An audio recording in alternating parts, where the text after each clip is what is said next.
सो इसी तरह इसके बाकी ऑर्डर्स भी हैं जो अपने अपने डोमेन के अंदर वर्कआउट करेंगे। सो मैंने उन तमाम की एग्जांपल्स यहाँ पे कोट कर दी ताकि आपको आसानी हो जाए उन ऑर्डर को प्रिंट आउट करने में। सो ये दूसरा मेथड जो हमने एक्सेल को यूज़ करते हुए किया मैंने, सो आप इसको अपने मुताबिक कर सकते हैं। तो देखिए मेथड को आसान आप लोगों ने खुद अपने लिए करना होता है। सो मेथड को जितना आप अपने लिए आसान करेंगे वो आपकी वर्किंग होगी। सो प्री ऑर्डर आपके पास NLR ऑर्डर में वर्कआउट करता है और ये प्रिंटिंग मेरी इस सीक्वेंस में वैल्यूज़ प्रिंट हुई हैं और हमने ये देख लिया, इसको पूरा वैल्यूज़ को प्रिंट करना हमने देखा कि ये वैल्यूज़ किस तरह प्रिंट हुई हैं। सो नेक्स्ट हमारे पास है जी पोस्ट ऑर्डर। अब पोस्ट ऑर्डर का सीक्वेंस क्या है कि उसके अंदर आपके पास LRN यानी कि पहले लेफ्ट होगा, फिर राइट होगा, फिर नोड प्रिंट होगी। तो नोड हमेशा लास्ट पे प्रिंट होनी है। तो इसका मतलब ये हुआ कि पोस्ट ऑर्डर में ये जो 14 है वो सबसे लास्ट पे प्रिंट होना है। ठीक है, तो अब इसके सीक्वेंस को देखते हैं NLR। ठीक है, अब ये तीनों कैंडिडेट हैं। ओके, अब इसके अंदर पहले लेफ्ट ने प्रिंट होना है, तो लेफ्ट आगे सफदर पूरा एक सब ट्री है NLR। सो इसका लेफ्ट 3 है, प्रिंट हो सकता है चूंकि आगे सब ट्री नहीं है, तो 3 प्रिंट हो गया। ओके, ये कैंडिडेट प्रिंट हो गया।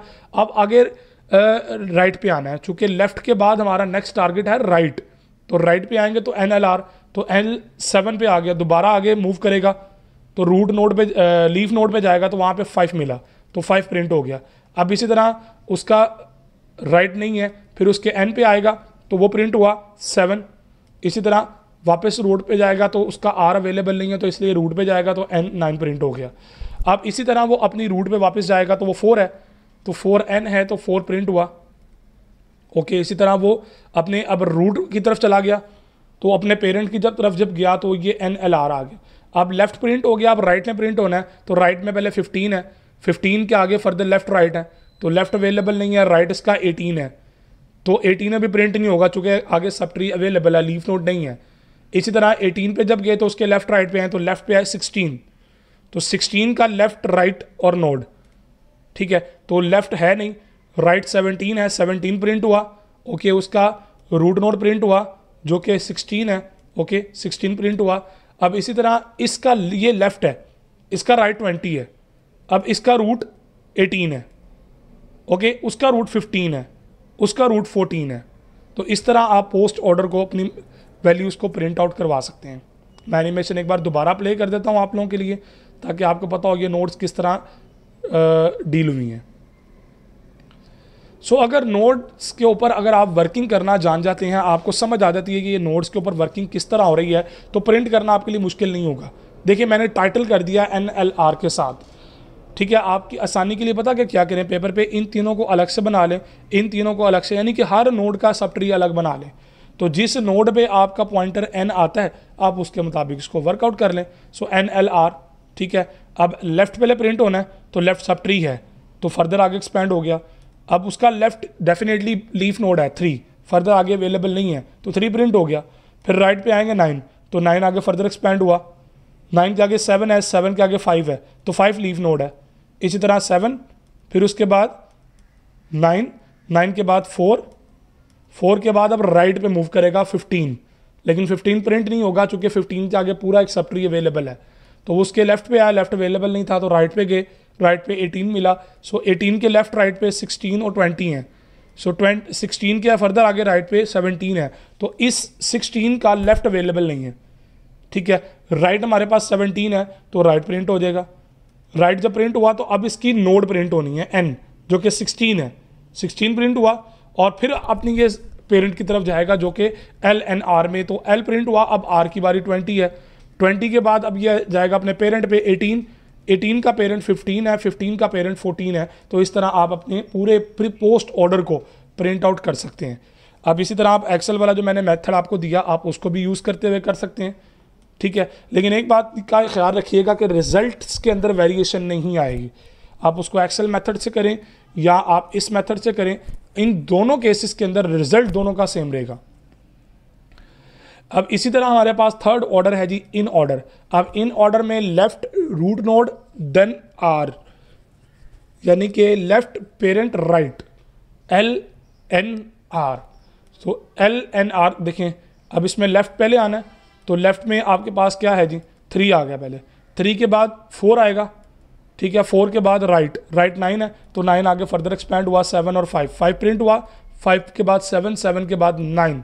शायद आपको लग रहा होगा ये सेम सीक्वेंस पोस्ट ऑर्डर की तरह है, ऐसा नहीं है, इसमें 14 सेंटर में आ जाएगा।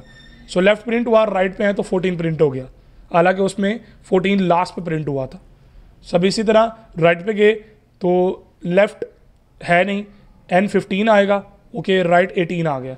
अब इसी तरह लेफ्ट राइट 16, 18 और 20, 16 आगे फर्दर एक्सपैंड होना है 17 में, तो पहले 16, 17, उसके बाद 18, फिर 20।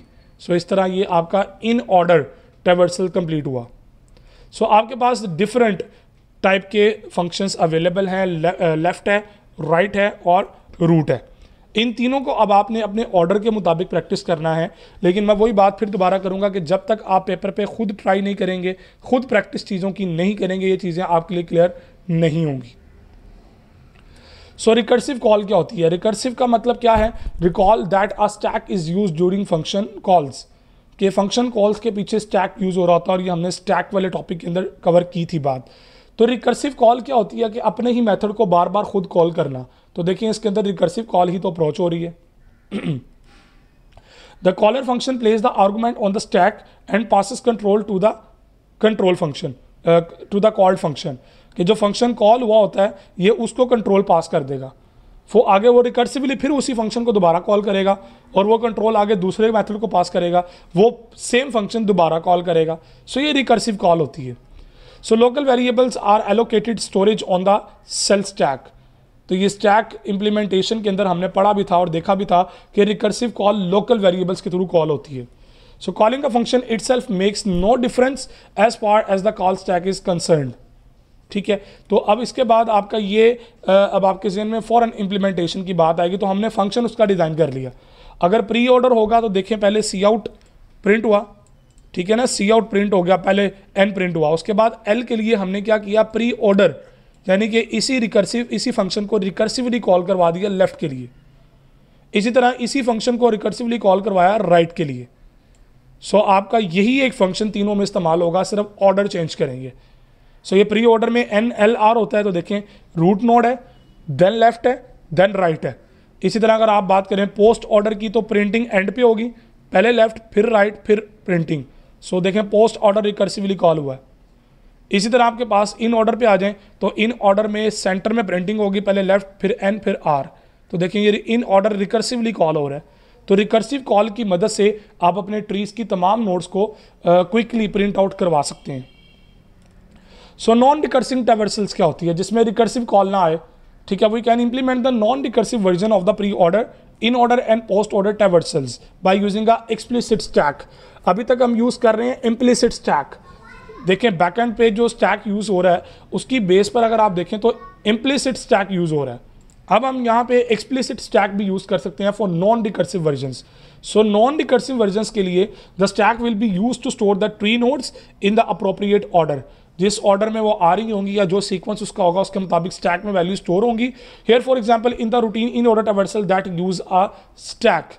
तो देखिए ये उसका फंक्शन होगा जिसके लिए वो स्टैक की मदद से वर्कआउट करेगा।